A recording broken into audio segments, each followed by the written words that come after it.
안녕하세요. 정의당 국회의원 장혜영입니다. 저는 이번 12구 이태원 참사 국정조사 특위에서 특위위원으로 활동을 하고 있습니다. 원래 정해진 45일에 연장 10일을 더해서 총 55일 동안 진행된 이번 국정조사도 이제 막바지에 다다르고 있습니다. 이 영상을 보실 때쯤이면 다른 모든 수순들은 지나고 이제 국정조사 결과보고서 를 채택하는 일만 남아있을 거라고 생각이 되는데요. 지난 55일 동안 정말로 많은 이 국정조사의 내용들이 기사라든가 SNS를 통해서 시민들께 전달됐을 거라고 생각합니다. 그런데 너무 많은 내용이 너무 많은 채널을 통해서 유통이 되다 보니까 실제로 이번 국정조사에서 중요하게 밝혀진 핵심적인 내용들을 좀 간략하게 정리를 해드리는 일이 필요하지 않을까 싶어서 이 영상을 찍게 됐습니다. 이 영상에서는 이번 국정조사를 통해서 국회가 참사 이전, 그리고 참사 당일, 그리고 참사 이후에 중요하게 밝혀낸 내용들을 제가 질의했던 내용들을 중심으로 간략하게 설명해 드리려고 합니다. 그러면 시작하겠습니다. 우선 첫 번째로는 많은 분들이 가장 궁금해 하셨을 부분인데요. 과연 이번 12구 이태원 참사는 막을 수 있었는가? 라고 하는 부분에 대한 대답입니다. 결론적으로 말씀드리면 이번 국정조사를 통해서 드러난 사실로 이번 이태원 참사는 막을 수 있는 일이었다라고 하는 게 저희의 결론입니다. 경찰에서는 몇 년 전부터 분명히 이태원 지역에서 할로윈 시기에 인파 밀집으로 인한 사고 위험, 특히나 콕 집어 압사 사고 위험이 있다는 것을 인지하고 있었다는 것이 이번 국정조사 질의를 통해서 드러났습니다. 그러나 인지한 위험에 대해서 제대로 대비하지 않았기 때문에 이런 참사가 발생한 것이죠. 실제로 서울경찰청은 2020년과 2021년 이 두 해를 통틀어서 무려 245명의 기동대를 이태원 지역에 배치를 했습니다. 특히 2020년 할로윈데이 종합치안대책을 보면 명확하게 인구 밀집으로 인한 압사 및 추락 등 안전사고 상황 대비라고 하는 부분이 명시가 되어 있습니다. 2022년에도 서울경찰청은 이태원 할로윈데이 종합치안대책이라고 하는 문건을 통해서 명확하게 인파 밀집으로 인한 위험 상황을 인지를 하고 있습니다. 그리고 이것은 참사 이틀 전에 김광호 서울경찰청장이 경비부장하고 통화한 내역에도 명확하게 드러나 있습니다. 이태원의 할로윈데이 치안대책을 보고를 받고 나서 서울경찰청장은 경비부장에게 전화를 걸어서 기동대 여유 경력이 있는지를 문의합니다. 이에 대한 경비부장의 답변은 지금 지방중대들까지 상경해서 그날 있을 집회에 대비하고 있다. 이런 얘기를 합니다. 즉 여유 경력이 없다는 겁니다. 그 얘기를 듣고 김광호 청장이 한 조치는 다음과 같습니다. 인파 사고에 대비하기 위해서 기동대를 배치한 것이 아니라 마약 등 범죄 예방을 위해서 형사 인력을 배치하라.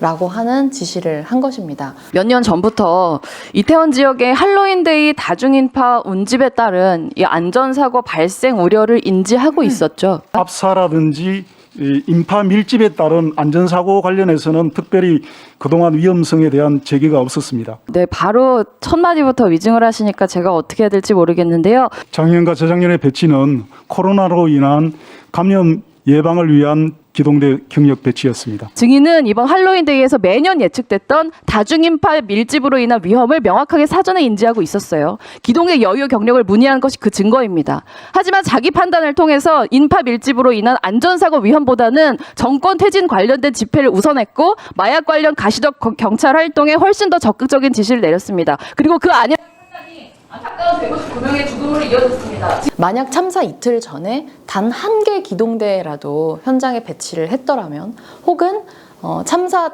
당일에 집회 관리가 끝나고 나서라도 기동대 한 부대라도 현장에 배치를 했더라면 이번 이태원 참사는 일어나지 않을 수 있었다. 이것이 국정조사를 통해서 확인된 결론입니다. 두 번째로 말씀드릴 지점은 참사 당일의 문제입니다. 과연 참사 당일에 현장을 제대로 총괄하는 재난안전의 컨트롤타워는 존재했는가?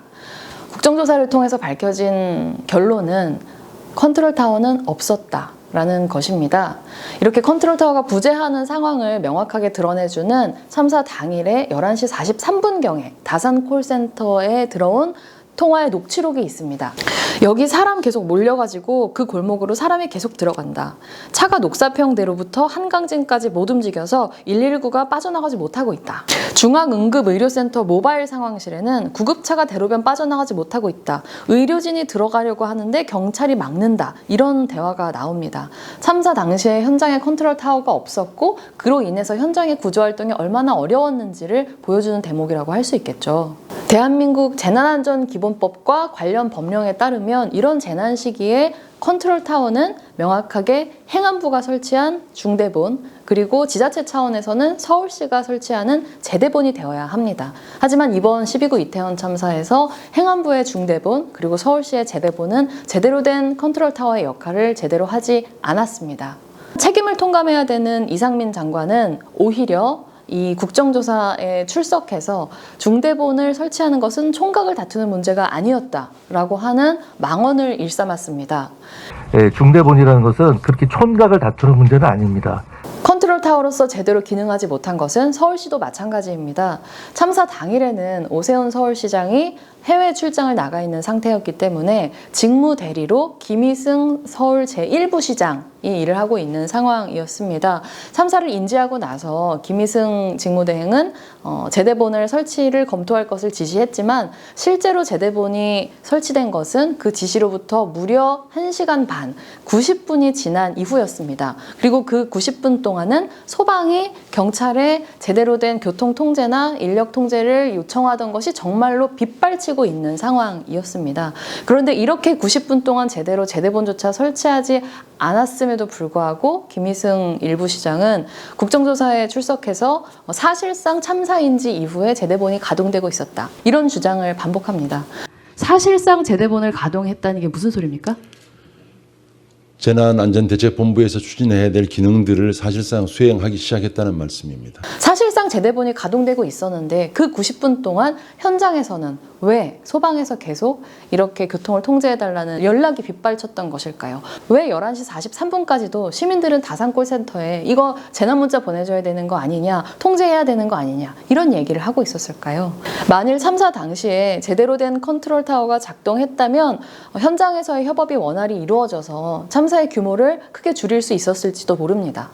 세 번째는 참사 이후에 유가족에 대한 제대로 된 지원은 있었나? 라고 하는 점입니다. 이것도 결론부터 말씀드리면 제대로 된 유가족에 대한 지원은 없었습니다. 일단 이상민 행안부 장관은 국정조사가 시행되기 전부터 이 유가족의 명단을 두고 논란을 일으켰는데요.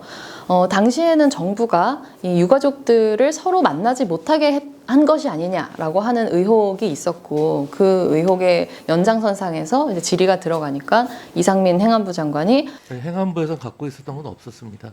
행안부는 유족 명단을 가지고 있지 않다라고 대답하면서부터 시작이 됐습니다. 하지만 상식적으로 생각을 해볼 때 행안부가 유가족 지원을 한다면 명단은 당연히 가지고 있어야 하는 것이죠. 하지만 국정조사 청문회를 통해서 밝혀진 사실은 행안부가 서울시로부터 무려 3차례에 걸쳐서 유족들의 명단을 제공받았다라는 것입니다. 이상민 행안부 장관이 처음부터 거짓말을 하고 있었던 것이죠.